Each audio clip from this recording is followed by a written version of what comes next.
Hi எல்லாரும் எப்படி இருக்கீங்க? இன்னைக்கு இந்த வீடியோல தல அஜித் அவர்களோட 6 முக்கியமான கேரக்டரிஸ்டிக்ஸ் பத்தி டிஸ்கஸ் பண்ண போறோம். குறிப்பா 6வது பாயிண்ட் கேட்டீங்கன்னா நீங்களும் ரொம்பவே ஷாக் ஆயிடுவீங்க. அப்படி இந்த 6வது பாயிண்ட் வந்து உங்களுக்கு ரொம்ப பிடிச்ச பாயிண்ட் அமைய போகுது. குறிப்பா இந்த விடாமுயற்சி படம் ரிலீஸ் ஆகிற இந்த சமயத்துல இந்த 6 கேரக்டரிஸ்டும் நீங்க தெரிஞ்சுக்கிட்டு போயிட்டீங்கன்னா உங்களுக்கு ஒரு ஃபேன் பை மூமெண்ட்டா அமையும்னு நான் நம்புறேன். ஸோ வாங்க நேரா வீடியோக்குள்ள போலாம். ஓகே, இப்ப தலை அவர்களோட ஃபர்ஸ்ட் கேரக்டரை பத்தி பார்த்துருவோம். தலை அப்படின்னு சொன்னாவே நம்மளுக்குள்ள இருந்து ஒரு கெத்து மூமெண்ட் ஃபார்ம் ஆகுங்க. நான் ஸ்கூல் டேஸ்ல இருந்து காலேஜ் டேஸ்ல இருந்து இப்போ ஆபீஸ் வரைக்கும் பார்த்தாச்சு. தலையோட கெத்தும் குறையல, அவரோட ரசிகர்களோட கெத்தும் குறையல. பொதுவாகவே வந்து அஜித் ஃபேன்ஸ் எல்லாம் பார்த்தீங்கன்னா கொஞ்சம் கோவக்காரங்க, கொஞ்சம் ரகடான ஆளுங்க அப்படிங்கிற மாதிரி சொல்லுவாங்க. ஆனால் அதுக்கு அர்த்தம் வந்து கோவக்காரங்களும் ரகடான ஆளுகளும் கிடையாது. அவங்க வந்து ரொம்ப கெத்தானவங்க அப்படிங்கிறத வந்து நம்மளால் பார்க்க முடியுது. ஏன்னா அஜித் ஃபேன்ஸ் அத்தனை பேரும் பார்க்கறதுக்கு அவ்வளோ அழகாக இருப்பாங்க. நீங்கள் ஒரு அஜித் ஃபேனாக இருந்தால் இந்த ஃபேன் மூமெண்ட்டை என்ஜாய் பண்ணிட்டு தலை அஜித் அப்படின்னு சொல்லிட்டு ஒரு கமெண்ட்டை போட்டுவிடுங்க. விடாமுயற்சி படத்துக்காக உங்களோட சப்போர்ட்டை கமெண்ட்ல பதிவு பண்ணுங்க. ஓகே, அவரோட செகண்ட் கேரக்டர் தான் வந்து எனக்கு ரொம்ப பிடிச்ச கேரக்டர். அது என்னன்னா வந்து புகழ்ச்சிக்கு எப்பவுமே மயங்காதவருங்க. ஸ்டார்டிங்கில் அவருக்கு வந்து அல்டிமேட் ஸ்டார் அஜித் அப்படிங்கிற பட்டம் வந்து கொடுத்தாங்க. என்ன வந்து அப்படி கூப்பிடாதீங்க அப்படின்னு சொல்லிட்டு அதை வந்து ஸ்டாப் பண்ணிட்டாரு. அடுத்ததா அவரோட ரசிகர்கள் எல்லாருமே சேர்ந்து அவரை தலை அப்படின்னு சொல்லி செல்லமாக அழைச்சாங்க. ஆனால் அதையும் வந்து அவர் விரும்பலை. ஏன்னா தலைன்னு தயவு செஞ்சு கூப்பிடாதீங்க, ஏகேன்னு வேணால் கூப்பிட்டுங்க அப்படின்னு சொன்னார். ஆனால் அதையும் விட்டுட்டு இப்போ அவரோட ரசிகர்கள்லாம் ஒரு எல்லை கடந்து போய் இப்போ அஜித்தே கடவுளே அப்படின்னு கூட வந்து ட்ரெண்ட் பண்ணி விட்டாங்க. அப்படியும் கூட அஜித் அவர்களை வந்து கூப்பிட்டாங்க. ஆனால் அதையும் மனுஷன் வந்து தயவு செஞ்சு இந்த மாதிரி வேலையெல்லாம் பண்ணிட்டு இருக்காதிங்க, எனக்கு வந்து சுத்தமாக பிடிக்கல, இப்படியெல்லாம் கூப்பிடாதீங்க, நான் அஜித்துன்னு மட்டும் கூப்பிடுங்க அப்படின்னு காமாக வந்து ரசிகர்களுக்கு வந்து ஒரு லெட்டர் கூட ரிலீஸ் பண்ணியிருந்தாரு. இப்படிப்பட்ட ஒரு மனுஷனை எங்கேயுமே பார்க்க முடியாது. இன்றைக்கி சினிமா ஃபீல்டில் இருக்கிற எல்லாருமே வந்து அவங்களுக்கு பின்னாடி ஒரு அடைமொழி இருந்தால் நல்லாயிருக்கும். அதாவது Thalapathi, super star, next super star, little super star, அது இதுன்னு எக்கச்சக்க அடைமொழிகளோடு தான் இன்றைக்கி அவங்க டைட்டில் கார்டு ரிலீஸ் ஆகும்போது அப்படித்தான் ரிலீஸ் ஆகுது.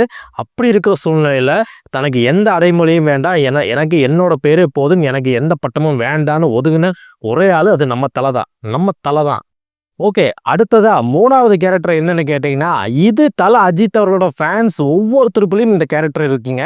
தலை அஜித் அவர்களை பார்த்து இந்த கேரக்டர் வந்து தானாகவே அஜித் ரசிகர்கள்கிட்ட வந்திருக்கும். அதுதான் வந்து எதுக்குமே பயப்படாத ஒரு ஆள் நம்ம தலை அஜித் அவர்கள். அதே மாதிரி தான் அவரோட ஃபேன்ஸும் வந்து எதுக்குமே பயப்பட மாட்டாங்க. எப்பேற்பட்ட பிரச்சனை வந்தாலும் எதிர்த்து நிற்பாங்க. இதை வந்து தலை அஜித் அவர்கள்ட்ட இருந்து கற்றுக்கிட்டாங்க. இது வந்து நம்ம ஆல்ரெடி ஒரு சம்பவத்தை பார்த்தோம். என்னன்னா வந்து கலைஞருக்கு ஒரு பாராட்டு விழா நடத்தினாங்க. அந்த விழாவுக்கு அவரை கம்பல்சரி வந்தே ஆகணும், இல்லைன்னா வேற மாதிரி ஆயிடும் அப்படின்னு சொல்லிட்டு மிரட்டி விட்டுருக்காங்க.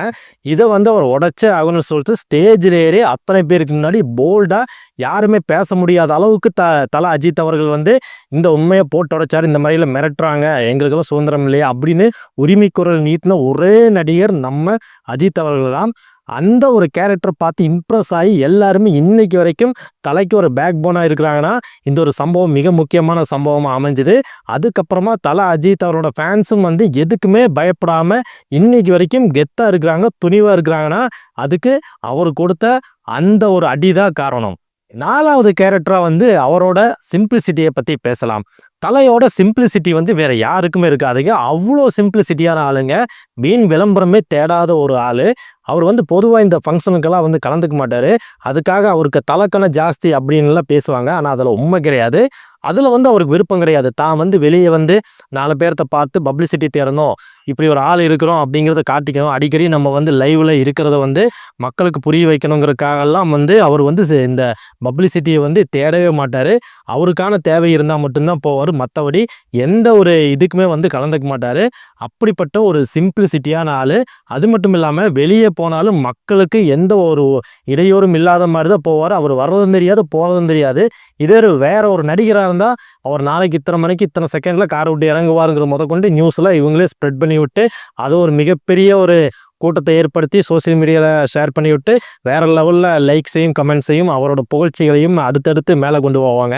ஆனால் அதையெல்லாம் ஒரு துளி கூட நாட்டம் இல்லாத மனுஷன்தான் நம்ம தலை அஜித் அவர்கள். ஓகே, அடுத்ததா 5வது கேரக்டர் என்னன்னு கேட்டிங்கன்னா, தற்பெருமை பேசாத நம்ம தலை அஜித் அவர்கள். இன்னைக்கு பெரிய பெரிய உச்ச நட்சத்திரங்கள்லாம் என்ன பண்ணுறாங்கன்னு கேட்டிங்கன்னா, பெரிய பெரிய யூடியூப் சேனலுக்கும் பெரிய பெரிய டிவி சேனலுக்கும் பேமெண்ட் கொடுத்து தன்னோட புகழ்ச்சிகளை வந்து பேசுறதுக்குனே வந்து ஒரு கூட்டத்தை உருவாக்கி அவங்களுக்கு மாதம் மாதம் பேமெண்ட் பண்ணிகிட்டு இருக்காங்க. இப்படியெல்லாம் ஒரு பக்கம் செஞ்சுட்டு இருக்கிற போது தலை அஜித் அவர்கள் வந்து இந்த மாதிரி எந்த ஒரு ஒரு குரூப்புமே வந்து தலைக்கு கீழே கிடையாது. அவர் யாருக்காகவும் பேமெண்ட் கொடுக்கறது கிடையாது. தன்னை பற்றி பேசுங்கன்னு சொல்லிட்டு எந்த ஒரு யூடியூப் சேனல்லையும் சொல்கிறது கிடையாது. டிவி சேனல்லையும் சொல்கிறது கிடையாது. தான் உண்டு, வேலை உண்டு, தன்னோட படம் உண்டு, ரேசிங் உண்டு அப்படின்ட்டு அவர் வேற ஒரு உலகத்தில் வாழ்ந்துட்டு இருக்காரு.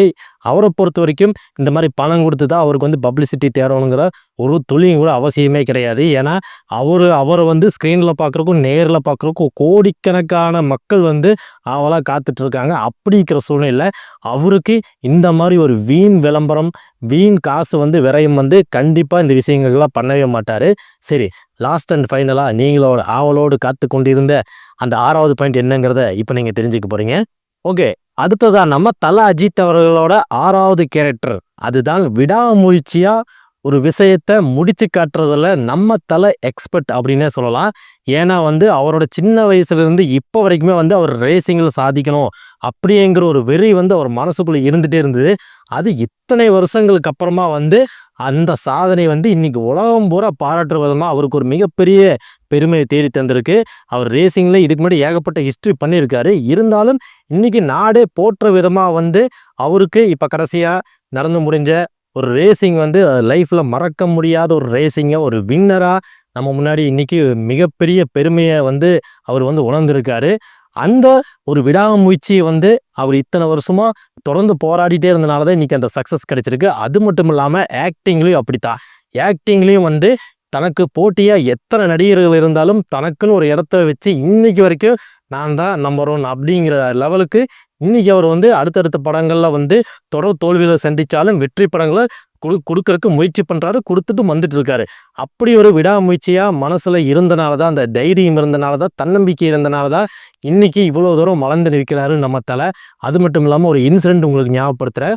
ஒரு காலத்தில் பிரசாந்த் அவர்கள் வந்து மிகப்பெரிய ஒரு உச்ச நட்சத்திரமாக இருந்தார். அந்த டைமில் பார்த்தீங்கன்னா ஜீன்ஸு நிறைய படங்கள் அவருக்கு ஹிட்டான படங்கள்ல இருந்துச்சு. அடுத்தடுத்து சூப்பர் ஹிட்டாக போயிட்டு இருந்த காலகட்டத்தில் அஜித் அவர்கள் வந்து செகண்ட் ஹீரோவை தான் மதித்தாங்க. ஒரு ஃபங்க்ஷன்லையும் கூட பிரசாந்துக்கு இருந்த மரியாதை நம்ம தல அஜித் அவர்களுக்கு கிடையாது. அப்படி இருந்த சூழ்நிலையை மாற்றி இன்றைக்கி பிரசாந்தோட நிலைமை என்ன, நம்ம தல அஜித் அவர்களோட நிலைமை என்ன அப்படிங்கிறது நம்மளுக்கு இன்றைக்கி தெரியும். அந்த அளவுக்கு மனதைரியமாக, அதுதான் நான் சொல்ல வந்தது தான் விடாமுயற்சி. அதனால தான் நம்ம தலை இன்னைக்கு விடாமுயற்சி படம் மூலமாக நம்மளை எல்லாம் நாளைக்கு சந்திக்கிறதுக்கு போகிறாரு.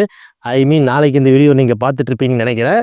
இவ்வளவு விஷயங்கள் வந்து தலைகிட்டு இருக்குது. கற்றுக்க வேண்டிய எவ்வளவோ நல்ல பண்புகள் தலைகிட்டு இருக்கு.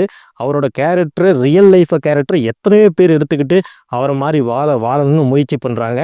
எந்த நடிகர்களுமே வந்து படத்தில் மட்டும் என்னை பாருங்கள், நிஜ வாழ்க்கையில் என்னை கொண்டு வராதிங்க, உங்கள் குடும்பத்தை பாருங்கள், தலை வாழ்க, தளபதி வாழ்க, விஜய் வாழ்க, அஜித் வாழ்கன்னு ஒன்று எத்தனை நாள் சொல்லிட்டு போகிறீங்க, நீங்கள் எப்போ வாழ போகிறீங்க அப்படின்னு ரசிகர்களோட நலன் கருதி பேசக்கூடிய ஒரே நடிகரும் நம்ம தல அஜித் அவர்கள் தான். அதனால் தனக்குன்னு ஒரு கூட்டம் படத்துக்காக பார்க்குற கூட்டமாக மட்டுமே தான் இருக்கணுமே தவிர்த்து நிஜ வாழ்க்கையில் என்ன ஒரு பெரிய ஆளாக நினச்சிட்டு என்னையே சுற்றிட்டு இருக்காதிங்க, உங்கள் பொழப்பை பாருங்கள் அப்படின்னு சொல்கிறதும் புரிய வைக்கிறதும் நம்ம தல அஜித் அவர்கள் மட்டும்தான். மற்ற நடிகர்கள்லாம் பார்த்தீங்கன்னா தனக்குன்னு கட் அவுட் வைக்கணும், பேனர் வைக்கணும், பாலாபிஷேகம் பண்ணணும், நமக்குன்னு ஒரு கூட்டத்தை உருவாக்கி எப்பவுமே தன்னை பற்றி பேசிட்டு இருக்கணும்னு நினைப்பாங்க. அந்த மாதிரி எண்ணம், அந்த மாதிரி ஒரு பார்வை வந்து நம்ம தல அஜித் அவர்கள்கிட்ட சுத்தமாகவே கிடையாது. நாளைக்கு விடாமுயற்சி படம் ரிலீஸ் ஆக போகுது. நம்ம ஃபேமிலியாக நம்ம எல்லாரும் போய் அந்த படத்தை பார்த்து ரசித்து தலைக்கு ஒரு என்கரேஜ்மெண்ட்டை கொடுப்போம். அதேமாரி நம்ம அந்த படத்துக்கு முடிஞ்ச வரைக்கும் சப்போர்ட் பண்ணுவோம். ஏன்னா மகிழ் திருமேனியோட படம், தல அஜித் அவர்களோட படம், 2 பேரோட காம்போ வந்து பர்ஃபெக்டாக ஒர்க் ஆகிருக்கும். நம்ம ஆல்ரெடி டீசர்லையும் ட்ரெய்லர்லையும் பிகின் த சீன்லையும் கூட நம்ம பார்த்தோம். அந்தளவுக்கு ரொம்ப கஷ்டப்பட்டு இந்த படத்தை எடுத்திருக்காங்க. அதனால் தலையை தேட்டரில் மட்டும் என்ஜாய்மெண்ட் பண்ணுவோம். எந்த நடிகராகட்டும் தேட்டரோட எல்லாத்தையும் முடிச்சுட்டு வந்து பர்சனல் லைஃப்பில் அவரோட கேரக்டரை பிடிச்சிக்கிட்ட எடுத்துக்குவோம் அப்படிங்கிறதா என்னோட கருத்து. சரி, நீங்கள் சொல்லுங்கள். நான் தலையை பற்றி இந்த 6 கேரக்டர் சொன்னோம் பார்த்தீங்களா, அந்த 6 கேரக்டரோட உங்களுக்கு எந்த கேரக்டர் பிடிச்சிருந்தது அப்படிங்கிறத கமெண்டில் சொல்லுங்கள். அதே மாதிரி தலையை பற்றி நான் சில விஷயங்கள் ஷேர் பண்ணேன். அதில் உங்களுக்கு எந்த விஷயம் பிடிச்சிருந்தது அதையும் கமெண்டில் சொல்லுங்கள், நான் பார்த்து தெரிஞ்சுக்கிறேன். மேலும் இந்த மாதிரி தொடர்ந்து நீங்கள் இன்ட்ரெஸ்டிங்கான வீடியோவை உங்களோட சேனலை பார்க்கணுன்னா நம்ம சேனலுக்கு ஒரு சப்ஸ்கிரைபை போட்டுட்ருங்க. தலை ஃபேனாக நீங்கள் இன்னமும் லைக் பண்ணாமல் இருக்க போகிறீங்க. கண்டிப்பாக நீங்கள் லைக் பண்ணியிருக்கீங்கன்னு எனக்கு தெரியும். லைக் பண்ணாமல் இருந்தால் மறுபடியும் ஒரு சான்ஸ் கொடுக்குறேன், ஒரு லைக்கை பண்ணிடுங்க. சரி, மீண்டும் அடுத்த வீடியோவில் சந்திப்போம். நன்றி, வணக்கம். விடாமுயற்சி விஸ்வரூப வெற்றி.